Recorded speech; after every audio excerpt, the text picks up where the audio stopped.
Audio Jungle. हर इंसान अपने जीवन में सफलता पाना चाहता है, लेकिन सही मायने में सफलता कुछ ही गिने चुने लोगों को ही अपने जीवन में मिलती है। पूर्ण संघर्ष एवं कुछ कर गुजर जाने के हौसलों को वक्त वक्त पर सम्मान भी जरूरी मिलना चाहिए। इसके लिए तमाम अवार्ड शो आयोजित किए जाते हैं।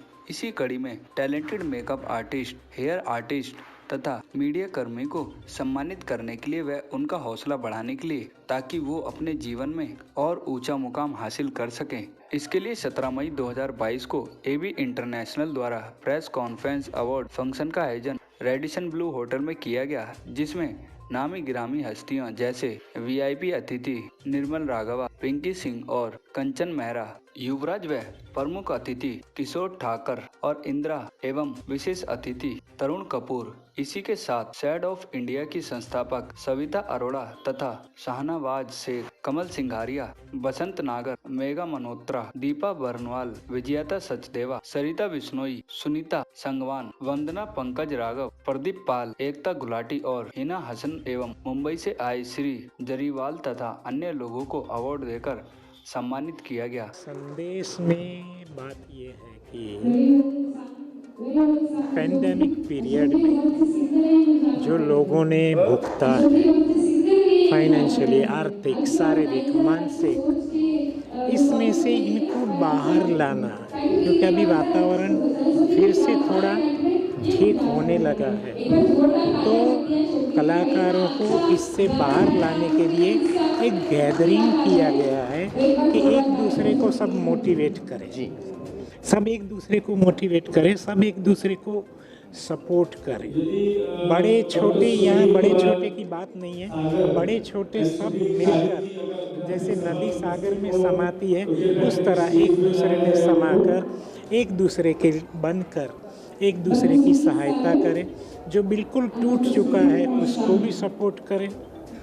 मैं अच्छे बड़े बड़े लोगों को भी मैं एक मेरी ओर से वो कहूँगा कि कुछ बहुत अच्छे बड़े कलाकार हैं, वेल टू डू हैं, वो कोई 5-10 ब्यूटिशियन को एडॉप्ट करें मतलब घर चलाए ऐसा नहीं, लेकिन इनको किसी भी तकलीफ़ में उनको सपोर्ट करें।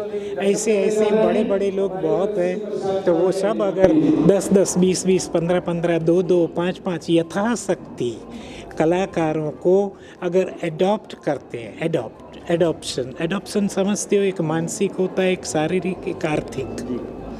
तो आर्थिक भी नहीं चाहिए किसी को, शारीरिक भी नहीं चाहिए, लेकिन मानसिक सपोर्ट, मानसिक एडॉप्शन, कि इनको थोड़ा नॉलेज बढ़ाएं, इनको सपोर्ट करें ताकि वो फिर से अपने पैरों पे खड़े हो जाए। बहुत सुंदर प्रयास है।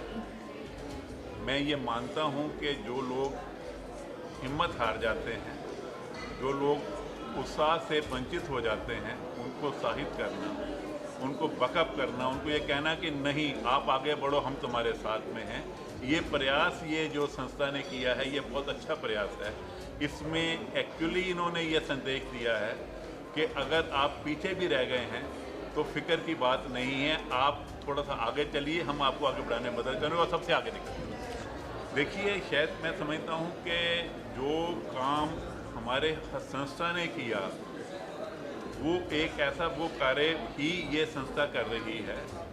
जब कोरोना की वजह से सभी अस्पताल कार्डियक पेशेंट को, कैंसर के पेशेंट को ट्रीट नहीं कर रहे थे, तो हमारी संस्था ने डॉक्टर शाही के सौजन्य से, उनके देख रेख में, उनके निरीक्षण में 100 कार्डियक सर्जरी, हमने लगभग 100 के करीब PTCA किए, हमने लगभग 300 के करीब एनजीओ को CAGs की, हमने लगभग 17,000 जो रेडियोथेरेपी के प्रोसेस है वो किए।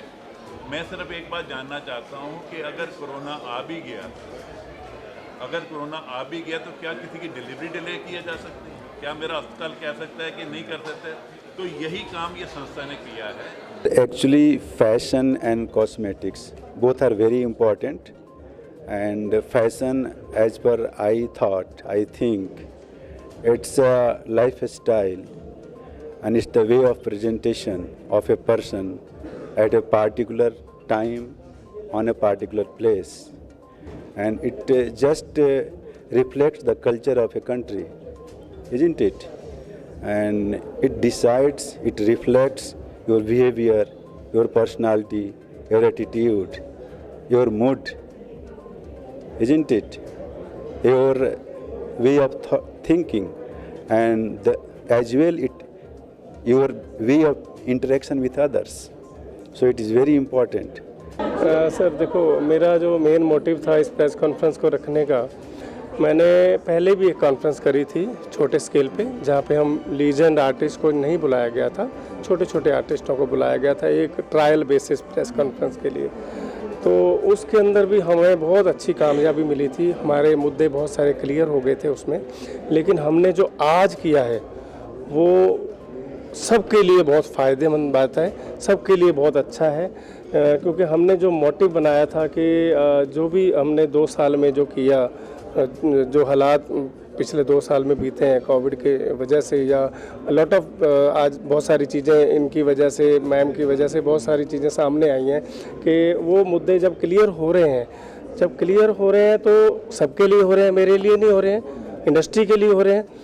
इंडस्ट्री के लिए अगर कुछ अच्छा हो रहा होगा तो आपको एक अंदर से एक प्राउड फील होता है, क्योंकि मैंने एक चीज़ जानी है, मैं पिछले काफ़ी सालों से बेटियों पे काम कर रहा हूँ। हिंदुस्तान की जितनी बेटियाँ हैं, चाहे वो गरीब है, अमीर है, कुछ भी है, बेटी तो बेटी होती है ना सर। गरीब हो तो भी बेटी है, अमीर हो तो भी बेटी है। अगर आप किसी की बेटी के लिए अच्छा सोचेंगे, कोई आपकी बेटी के लिए अच्छा सोचेगा। मैंने एक शो किया था लास्ट ईयर, निर्मल मैम मैं बताना चाह रहा हूँ, लास्ट ईयर मैंने शो किया था, उसके अंदर मैंने हिंदुस्तान की हर लड़की को, हर लेडी को अपने खर्चे पे आना जाना किया था, खाना पीना रहना किया था। मुझसे बहुत सारे लोगों ने पूछा कि आप ऐसा क्यों कर रहे हैं। मैंने बोला मैं 2 बेटियों का बाप हूँ।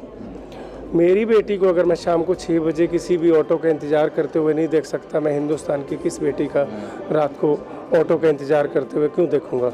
तो मैंने उनका आना जाना, खाना पीना रहना अपने खर्चे पे किया था उस इवेंट में। ऐसा इवेंट शायद 25 साल में पहली बार ऐसा हुआ होगा। प्रेस कॉन्फ्रेंस था पैंडेमिक को लेकर, ब्यूटी इंडस्ट्री को लेकर, पर रिसेंटली हमारे पास शांति मुकुंद हॉस्पिटल से डॉक्टर साई, मेघना मैम और अपने सीयू सर आए हैं। तो मैं एक चीज़ शांति मुकुंद हॉस्पिटल के लिए स्पेशली कहना चाहूँगी, अगर जीवन दिया जाता है तो वहाँ एक भगवान है डॉक्टर सुधीर साई शांति मुकुंद हॉस्पिटल में, और इनका तहे दिल से मैं शुक्रिया अदा करना चाहती हूँ, क्योंकि शांति मुकुंद हॉस्पिटल में मैंने पेशेंट्स को देखा है फर्स्ट टाइम कि उन्होंने कहा कि हमें अपने पेशेंट की चिंता नहीं है, क्योंकि वहाँ पर एक भगवान है doctor Sudhir Sai. So I am so thankful doctor कि आपकी वजह से वहाँ पर मेरी मदर को ही नहीं, बहुत सारी ज़िंदगियाँ मिली हैं जो कि मैंने लाइव ऑन स्क्रीन वहाँ पे देखा है। I am so thankful to CEO sir, जो हमारे इतना कीमती वक्त हमारे लिए स्पेशल इस ब्यूटी इंडस्ट्री के लिए फर्स्ट टाइम और फर्स्ट अटैम्प्ट में उन्होंने यहाँ पे टाइम दिया है। थैंक्स टू मेघना ji also, thanks again to doctor Sudhir Sai. आपको जैसे सबको मालूम है कि लॉकडाउन के बाद काफ़ी प्रॉब्लम्स फेस करनी पड़ी हैं ब्यूटी इंडस्ट्री को, तो उस इंडस्ट्री की प्रॉब्लम्स को कैसे सॉल्व किया जाए, जिनकी जो प्रॉब्लम्स हैं एक दूसरे से इंटरेक्ट करके हम कैसे अपने आप को आगे बढ़ा सकते हैं, ये सारी प्रॉब्लम्स के लिए हमने यहाँ सॉल्व करने के लिए आए हैं। And thanks to Ashok Sharma ji, जिन्होंने अंडर वन रूफ एक इतने सब अच्छे अच्छे आर्टिस्ट को बुला के और एक्सपीरियंस लोगों को बुला के, जिनका मोर देन 40 ईयर्स एक्सपीरियंस है, उनको अंडर वन रूफ ला के उनकी गाइडलाइंस ली हैं और बच्चों को सुना है और उनको बताया है कि हम ये क्या कर सकते हैं। आई थिंक ये मेरी रिक्वेस्ट होगी अशोक बिरला जी को कि इस तरह की जितनी भी प्रेस कॉन्फ्रेंस और इवेंट इकट्ठा करके उनको करते रहना चाहिए, और कभी भी हम उनके कुछ काम आ सके तो वी आर ऑलवेज देयर। मैं कंचन मेहरा हूँ, मैं एक एंटरप्रेन्योर और मेकअप आर्टिस्ट हूँ, और हम लोग दिल्ली से हैं। मैं अपनी एक एकेडमी रन करती हूँ दिल्ली में by the name of IBA, and साथ में मेरे सलोन्स हैं दिल्ली में। और आज हम इस प्रेस कॉन्फ्रेंस में आए हैं। इस प्रेस कॉन्फ्रेंस में हमारा मेन मोटो ये था कि हम यहाँ पर लोगों को मोटिवेट करें, लोगों में एक अवेयरनेस डालें, क्योंकि कोविड के बाद लोग बहुत कहीं ना कहीं स्ट्रेस में या डिप्रेस हैं, या कई बार ये कि हम लोग ये देखते हैं कि उनको ये लगता है कि हमें अब नया वे चाहिए या नए तरीके से काम करने हैं, क्योंकि पूरा मार्केट का सिनेरियो चेंज हो गया है लोगों की थॉट प्रोसेस, लोगों का मेंटल लेवल, इवन हमारा बिजनेस में बहुत सारे चेंजेस आए हैं। तो उन सब के ऊपर हम लोगों ने आज डिस्कशन किया कि हम और आगे अपनी चीज़ों को कैसे सर्वाइव करें और कैसे इसके साथ में चलें। एवी इंटरनेशनल के संस्थापक अशोक बिरला ने मीडिया पार्टनर को भी अवार्ड देकर सम्मानित किया। आपकी सेहत मैगजीन के संस्थापक, प्रबंधक, संचालक एवं प्रकाशक तरुण कुमार निमेश व उनकी धर्मपत्नी संस्थापक वंशधारा मैगजीन शशि कुमारी को सम्मानित किया गया। पिछले कुछ सालों में कोविड के दौरान मेकअप आर्टिस्ट, पत्रकार व विभिन्न क्षेत्र के विभिन्न कलाकारों को जो परेशानी से जूझना पड़ा है, उसके लिए इस अवार्ड फंक्शन का आयोजन किया गया है। प्रिंस सोलंकी, तेज निगाहें, दिल्ली।